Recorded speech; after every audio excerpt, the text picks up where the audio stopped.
जानते हो कि भूल गए एक दिन में। ओके, फिर से आज अपना इंट्रोडक्शन में दे रही हूँ। माय नेम, पहले दिन भी मैंने आप लोगों को बताया था।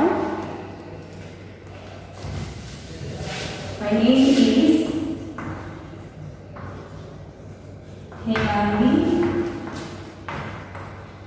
जुगानी। ओके, याद रख लेना नाम हेमांगी। ओके, हमने चैप्टर स्टार्ट किया था अपना आपका कौन सा चैप्टर नंबर 2, एटॉमिक स्ट्रक्चर। अभी एटम क्या है ये मैंने आपको बताया था, उस दिन हमने थोड़ा बहुत इंट्रोडक्शन किया था। साथ ही साथ हमने इलेक्ट्रॉन कैसे खोजा गया, इलेक्ट्रॉन की खोज वो जाना था। उसके लिए हमने क्या यूज किया था, कैथोड डिस्चार्ज ट्यूब। थोड़ा सा याद कर देते हैं कि कैथोड डिस्चार्ज ट्यूब को यूज किया था हमने। तो हमें क्या मिले थे, कैथोड रेज, जिसके अंदर हमें कैथोड रेज मिले थे, जिनको हमने नाम दिया था electrons.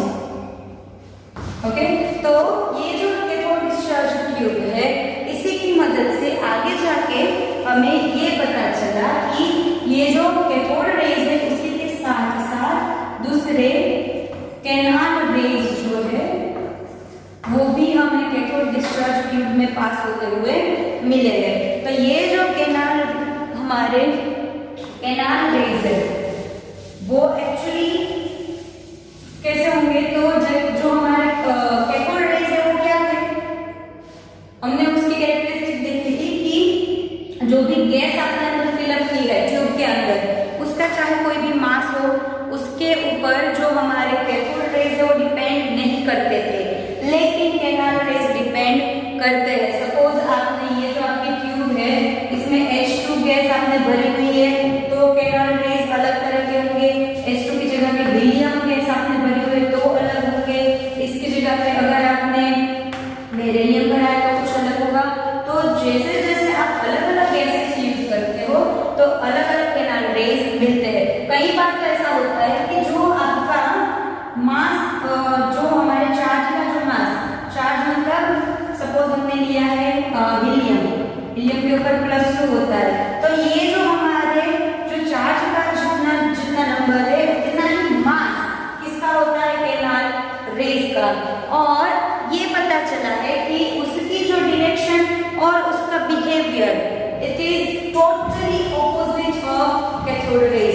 The behaviour of canal raise is totally opposite of cathode rays.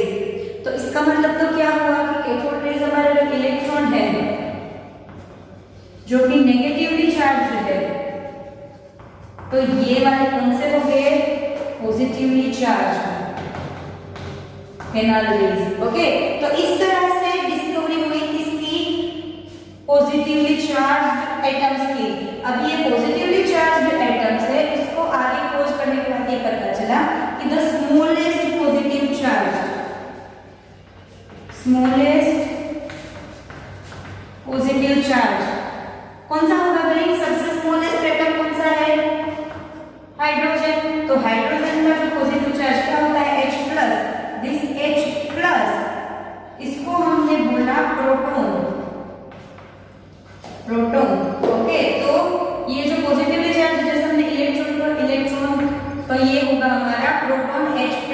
ठीक है, H+ इसलिए क्योंकि प्रोटॉन में +1 होगा जो कि हाइड्रोजन में हमारे पास होता है, इसीलिए H+ हमारा प्रोटॉन बना। अभी जैसे ये न्यूक्लियस जो उसका होता है हमारा, इसका किसी भी एटम का, उसको स्टेबल करने के लिए पता चला कि सिर्फ नेगेटिव और पॉजिटिव चार्ज वाले ये दो नहीं है, लेकिन कोई एक ऐसा उसके न्यूक्लियस के अंदर है जो क्या है, स्टेबल, जीरो चार्ज, जिसके ऊपर चार्ज कैसा है, 0, उसको नाम दिया गया न्यूट्रॉन। जो कैसे है, स्टेबल, जिसके ऊपर कोई भी चार्ज नहीं है। तो इसके लिए फिर अलग अलग मॉडल्स बहुत सारे साइंटिस्ट ने दिए, कुछ उसमें से फेल हुए, मतलब कि कुछ क्या होता है कि मॉडल्स दिए जाते हैं तो कुछ उसके जो मॉडल्स के एक्सप्लेनेशंस थे वो हमारे जो एटम्स थे उसके बिहेवियर को सेटिस्फाई करते थे कि हाँ भाई ये जैसा बिहेवियर है ऐसा यहाँ पे एक्सप्लेन हुआ है, लेकिन उसी मॉडल के कुछ ऐसी क्या होती थी, कमियां होती टाइम नहीं था, तो इस तरह से 2-3 ऐसे मॉडल्स हुए जिसमें से हम अभी 2 मॉडल पढ़ने वाले हैं। पहला जो हमारा है वो है थॉमसन का जे थॉमसन का मॉडल। किसका? एटम का। तो एटम के मॉडल के लिए इसका एटम का मॉडल जे थॉमसन ने बताया कि एटम जो है वो एक स्फीयर है। स्फीयर मतलब कैसा? स्फीयर और सर्कल में क्या फर्क है? तो आपकी जो कोई बैंगल होती है वो सर्कल होती है, क्योंकि उसमें सिर्फ बॉर्डर होती है। आपका जो बॉल होता है स्फीयर होता है, क्योंकि उसके अंदर भी कुछ होता है। तो जे थॉमसन ने बताया कि ये जो हमारा स्फीयर है, ठीक है, ये इसमें पॉजिटिव चार्ज पूरा ऐसे डिस्ट्रीब्यूटेड है अंदर, ये पूरा हमारा पॉजिटिव चार्ज, और जो नेगेटिव चार्ज है वो इस तरह से, जैसे आपके तरबूज वाटरमेलन के अंदर उसके सीड्स होते हैं, इस तरह से कहीं यूनिफॉर्मली डिस्ट्रीब्यूटेड है नेगेटिव चार्ज भी। तो इसको नाम दिया गया पहला वाटरमेलन, दूसरा प्लम पुडिंग जो है वो एक खाने की चीज आती है जिसमें क्या होता है, जेली जैसा राउंड शेप होता है, सॉफ्ट, और उसके अंदर ऐसे जैसे आप स्ट्रॉबेरी वगैरह से इसमें कुछ डाला होता है, जो जैसे इसमें सीड्स होते हैं वैसे डाला होता है, रहता है। और तीसरा जो नाम था वो था राइजन पुडिंग, ठीक है।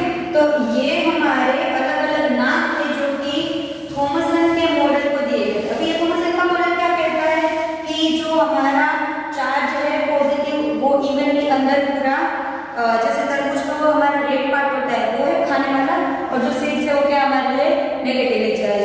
तो इसने ये जो मॉडल है इसने नोबेल प्राइज भी जीता, प्लस इसने बहुत सारी जो चीजें थी एटम के रिलेटेड उसको सही भी प्रूव किया, लेकिन कुछ चीजों को एक्सप्लेन करने में थॉमसन जो है वो नाकामयाब रहे।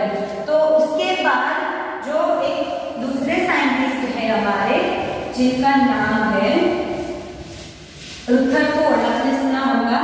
तो रुदरफोर्ड जो है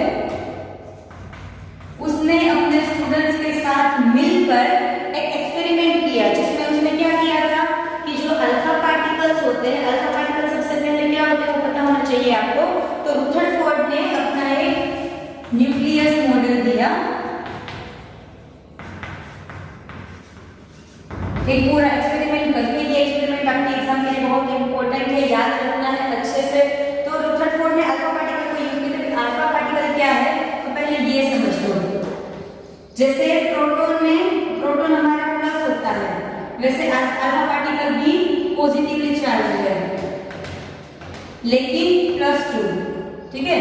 फिर जैसे इलेक्ट्रॉन माइनस होता है वैसे बीटा आते हैं, वो नेगेटिवली चार्ज होते हैं, ठीक है।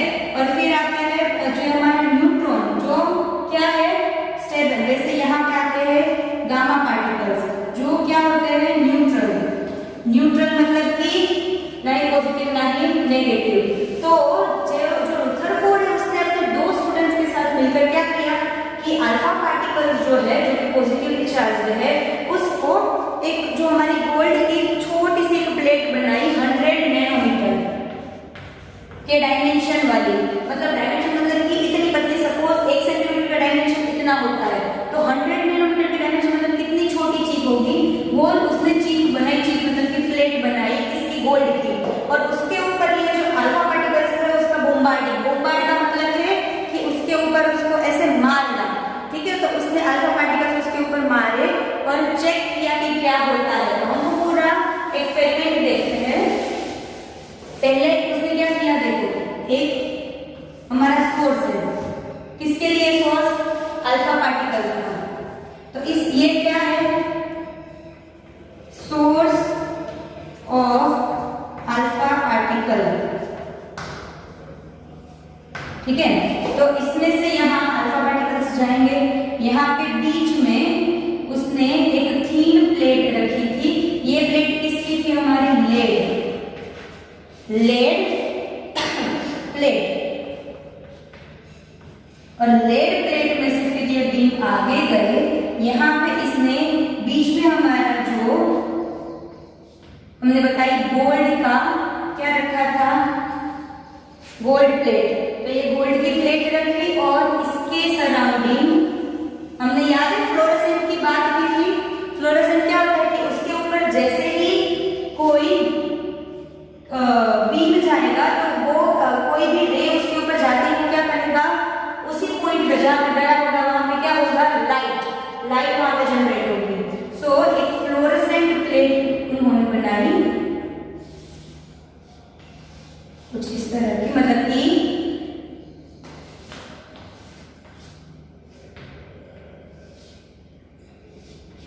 ओके, सो ये मतलब ऐसे घूम के सी शेप में है, ठीक है। तो यहां से जब अल्फा पार्टिकल्स गए तो ये यहां से क्या हुआ, अल्फा पार्टिकल्स आए, लेड में से पास हुए, फिर गोल्ड पे गए, गोल्ड के अंदर से होके कुछ कहीं कहीं पे ऐसे दिखे, कुछ सीधा चले गए, ठीक है।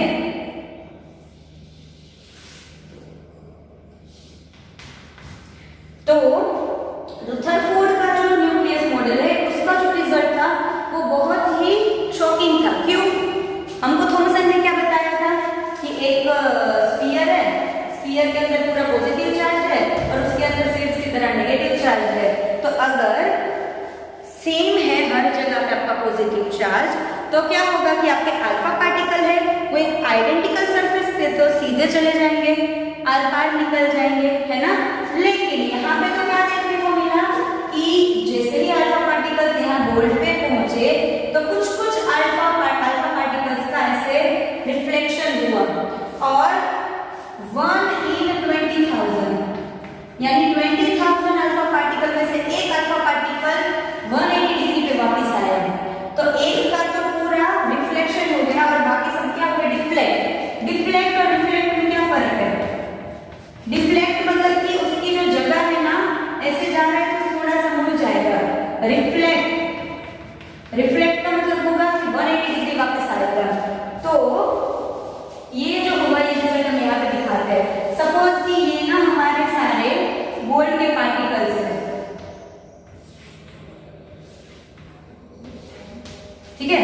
तो ये रे कोई सीधा चला गया, ठीक है, ये यहां से रिफ्लेक्ट हुआ, ये रिफ्लेक्ट हुआ, ये सीधा गया और ये 180 डिग्री पे वापस आया। रिफ्लेक्टेड अल्फा पार्टिकल और ये रिफ्लेक्टेड अल्फा पार्टिकल। तो ऐसा क्यों हुआ भाई? यहाँ पे अगर सब जगह पे पॉजिटिव चार्ज है और नीचे कहीं नेगेटिव है तो ये तो पूरा पास ही होना चाहिए था। ये 1, 2 और 3 ये तीन चीजें क्यों हुई? तो इसका एक रीजन है, आप समझो। अल्फा पार्टिकल्स कौन से हैं? पॉजिटिवली चार्ज, ठीक है। अभी जो गोल्ड है उसके अंदर जो पॉजिटिव चार्ज होगा उसके पास जब अल्फा पार्टिकल जाएगा तो पॉजिटिव और पॉजिटिव में क्या होगा, रिपल्शन। तो जब बहुत ज्यादा रिपल्शन मतलब कि दोनों के बीच में झगड़ा होने, एक दूसरे से दूर जाना, तो अल्फा पार्टिकल क्या करेंगे, जगह बदलेंगे या तो वापिस आ जाएंगे। यानी कि इसका मतलब ये हुआ कि आपका जो ये गोल्ड का प्लेट है, ठीक है, उस गोल्ड के प्लेट में कहीं कहीं पे एक साथ जो पॉजिटिव आयन है वो क्या है, जुड़े हुए। मतलब कि ये गोल्ड की प्लेट हुई तो यहाँ पे पॉजिटिव चार्ज है, ठीक है, बाकी जगह पे इलेक्ट्रिकल चार्ज जो फैला हुआ है आपके इलेक्ट्रॉन्स ऑर्बिट में, फिर यहाँ पे वापस से पॉजिटिव चार्ज, क्योंकि जैसे ही यहाँ पे वो टकराएगा, न्यूक्लियस बोलते हैं इसको, यहाँ पे अल्फा पार्टिकल टकराएगा तो या तो यहाँ मुड़ जाएगा, वहां मुड़ जाएगा या पीछे आ जाएगा, ठीक है। तो इससे ये पता चलता है कि अल्फा आपका जो पॉजिटिव चार्ज है वो कहीं पे एक सर्कल के अंदर है और जो नेगेटिव चार्ज है वो बाहर उसके आसपास घूम रहा है, ठीक है। तो इतना पता चला। हम कंक्लूजन देखते हैं कि इसके एक्सपेरिमेंट के रुथरफोर्ड ने अपने एक्सपेरिमेंट से क्या क्या कंक्लूजन दिए थे। ये फिगर और एक्सपेरिमेंट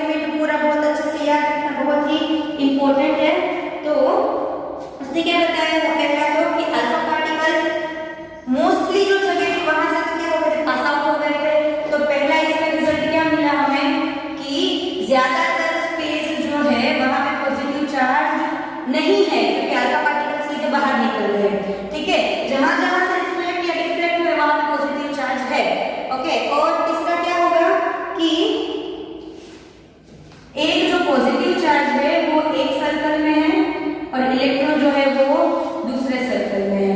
तो इसको हमने बोला, रदरफोर्ड ने फिर इसके ऊपर से हमें रिजल्ट दिए। पहला उसने बताया कि पॉजिटिव चार्ज जिस सर्कल में होगा वहां उसके साथ जो हमारे स्टेबल यानी कि न्यूट्रल है वो भी होंगे, न्यूट्रल पार्टिकल्स, और इसको बोलेंगे हम न्यूक्लियस।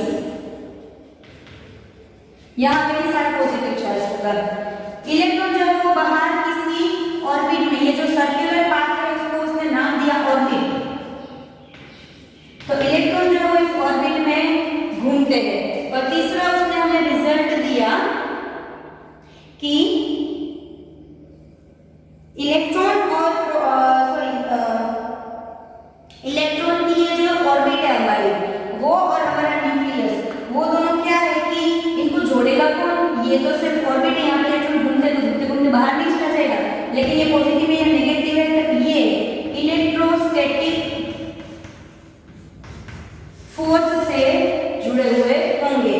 तो ये रदरफोर्ड का हमें न्यूक्लियस मॉडल मिला, जिसमें न्यूक्लियस बाहर ऑर्बिट। ओके, ये क्वेश्चन अच्छे से आपको पढ़ना है, बुक में से पूरा पढ़ लेना। कुछ भी डाउट हो तो आप मुझे कांटेक्ट कर सकते हो। अभी कल मिलते हैं, बाय बाय।